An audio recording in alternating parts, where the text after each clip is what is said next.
how's it going, guys? My name is Zach with The Movie Castle, and today we're going to be taking a look at the Texas Chainsaw Massacre About a Boy.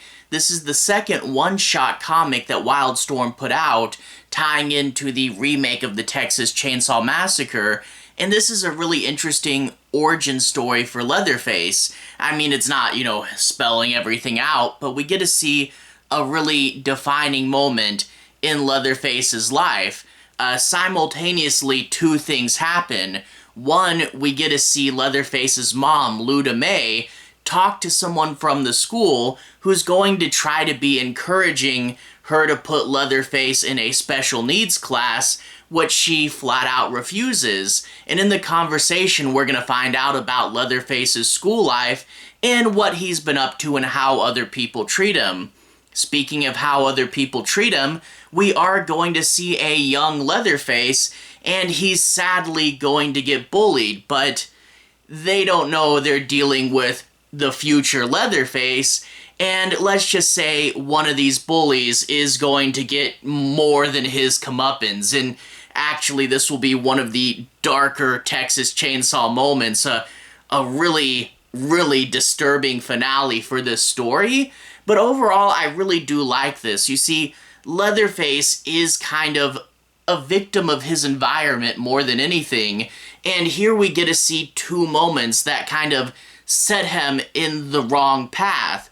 We get to see his mother denying him the help he needs, and we get to see these bullies that will unintentionally put him on a very, very violent path, and to see sort of the moment, the last few times, the last few chances he had to get out, but no, this world is cruel and it's not going to let him. And we get to see the point where he steered onto the Leatherface path that would make him who we all know him as. And yeah, it is a really dark and sad origin story, but I really do like fleshing out the characters, and I do like getting this dark and disturbing moment.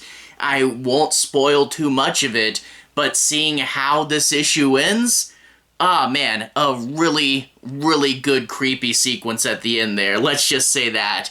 Anyway, though, if you guys want to see a little bit more on this story, I'm going to switch to the close-up camera. I'll show you guys some of the story and some of the art. I'll try to be avoiding major spoilers, but if you want a deeper analysis, let's go ahead and switch to the close-up camera.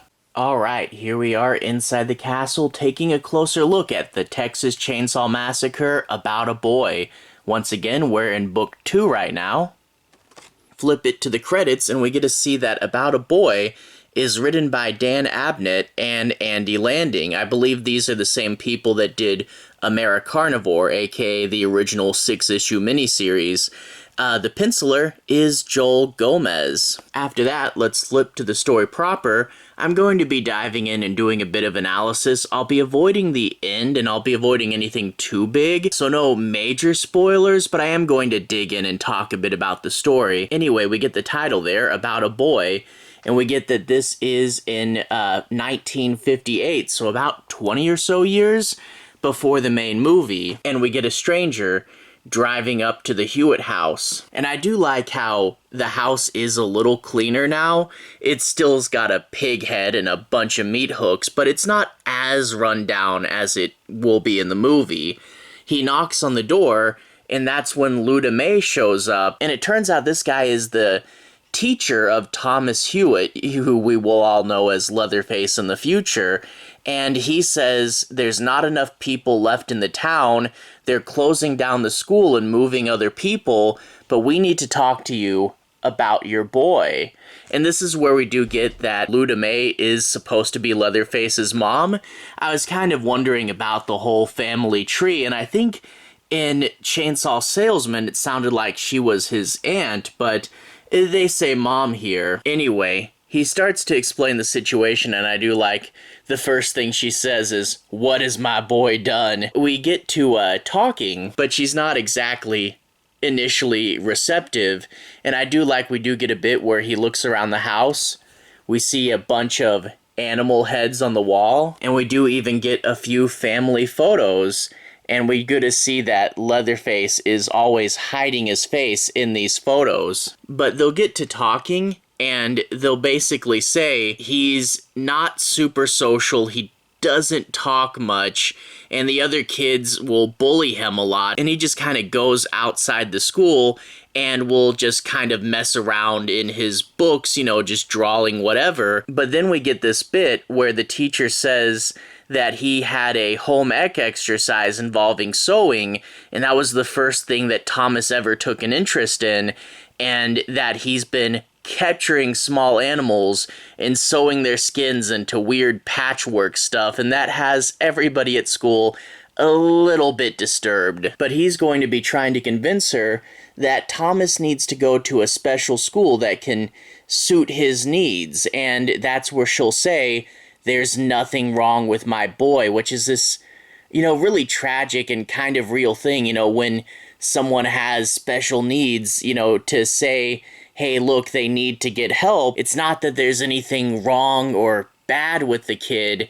It's just they do need special assistance. And to say, there's nothing wrong with him and then kind of to deny him help because of that, that is really kind of real world, which is pretty sad. This kind of could have been where Leatherface got the help he needed, but we obviously know, because this is a prequel, that that's not going to happen. But anyway, as they're talking, we will get them cutting back and forth to these bits with Leatherface as a kid, and we get to see there he is with his skin condition, and there's a bunch of kids laughing and playing happily at the lake, and he's going to be watching them. Well, of course, they're going to notice him, they're going to chase him off and throw rocks at him, and they're going to get young Thomas Hewitt very, very upset. I also really like here that he has his mask from Texas Chainsaw Massacre, the beginning. Not my favorite Chainsaw movie, but I do kind of like this sort of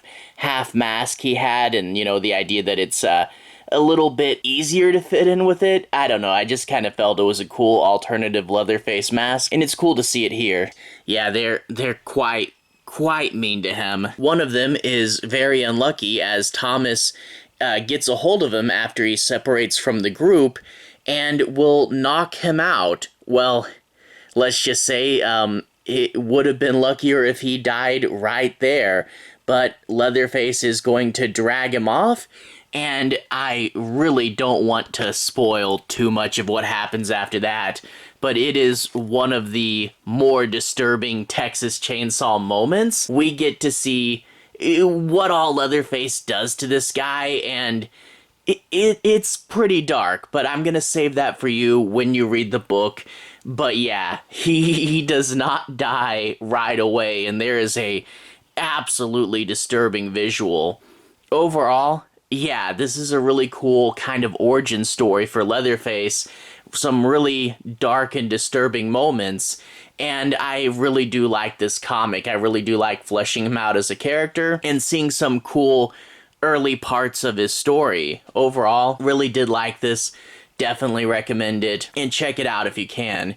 Anyway, have a good day. I'll see you guys again very, very soon. I'll put the Texas Chainsaw Massacre playlist on the bottom, where you should be able to find my reviews for a lot of the movies, as well as a lot of the previous entries in this comic franchise.